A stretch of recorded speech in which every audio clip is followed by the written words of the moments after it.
Hello everyone, welcome back to my channel. So ఈరోజు నేను ఒక జెన్యూన్ డిజిటల్ స్కిల్ అకాడమీ గురించి ఇంట్రడ్యూస్ చేయబోతున్నాను.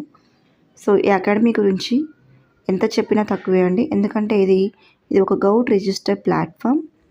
అండ్ ఈ ప్లాట్ఫామ్లో వచ్చేసరికి మనకు డిజిటల్ స్కిల్స్ నేర్పిస్తారు. అంటే ఈ మధ్యన ట్రెండింగ్లో ఉన్నటువంటి స్కిల్స్ నేర్పిస్తూ మనకు జాబ్ అనేది ఇవ్వడం జరుగుతుంది. జాబ్ కనుక కాకపోతే ఫ్రీలాన్సింగ్ ప్రాజెక్ట్స్ కూడా ఇవ్వడం జరుగుతుంది. అండ్ ఇందులో అఫిలియేట్ మార్కెటింగ్ కూడా చేసుకోవచ్చు. సో ఇలా freelancing, affiliate and job, career options, so ఇలా మల్టిపుల్ ఇన్కమ్ సోర్స్ అనేది జనరేట్ చేసుకోవచ్చు. సో ఈ ప్లాట్ఫామ్ గురించి ఎంత చెప్పినా కూడా తక్కువే అండి, ఎందుకంటే మల్టిపుల్ వేలో మనం ఎర్న్ చేసుకోవచ్చు.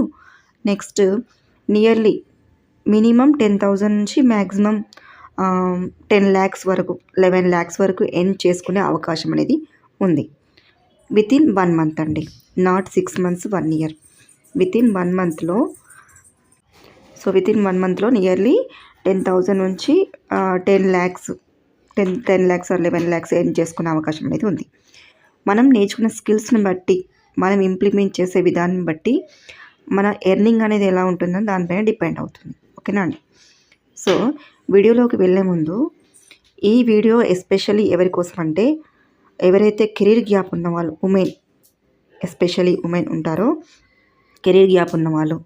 సో ఉమెన్ యొక్క లైఫ్ అనేది టర్నింగ్ పాయింట్ అనేది పెళ్ళి తర్వాత టర్న్ అవుతుంది, లైఫ్ అనేది టర్న్ అయిపోతుంది. బిఫోర్ మ్యారేజ్ ఎలా ఉంటుందంటే, మనకంటూ ఒక క్వాలిఫికేషన్ ఉంటుంది, మనకు దానికి తగ్గట్టుగా మనం సో బిఫోర్ మ్యారేజ్ వచ్చేసరికి మనకంటూ క్వాలిఫికేషన్ ఉంటుంది. సో ఆ క్వాలిఫికేషన్ తగ్గట్టుగా మనం జాబ్ అనేది చూసుకుంటాం. ఓకే, అండ్ ఇష్టపడిగా చేస్తూ ఉంటాం. సో మనకు సర్టెన్ ఏజ్ వచ్చిన తర్వాత మ్యారేజ్ చేయడం జరుగుతుంది.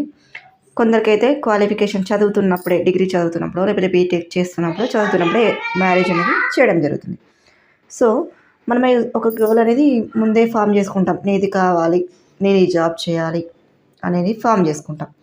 సో ఇట్లా ఫామ్ చేసుకున్న తర్వాత మనకు మ్యారేజ్ అని అయిపోతుంది. మళ్ళీ దాని తర్వాత పిల్లలు అని, ఓకే. సో ఆడపిల్ల పెడితే మగవాళ్ళు కావాలని, మగపిల్లవాడు పుడితే ఆడపిల్ల కావాలని, సో ఇట్లా మనకు కొన్ని రిస్ట్రిక్షన్స్, ఆర్డర్స్ ఉంటాయి కంపల్సరీ, ప్రతి ఆడపిల్ల జీవితంలో ఉంటాయి. ఇవి మన లైఫ్లో ఒక పార్ట్. ఇవన్నిటిని గ్రాస్ చేయాల్సిందే, తప్పకుండా మనం గ్రాస్ చేయాలి.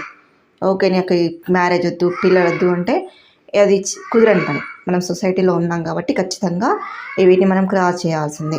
సో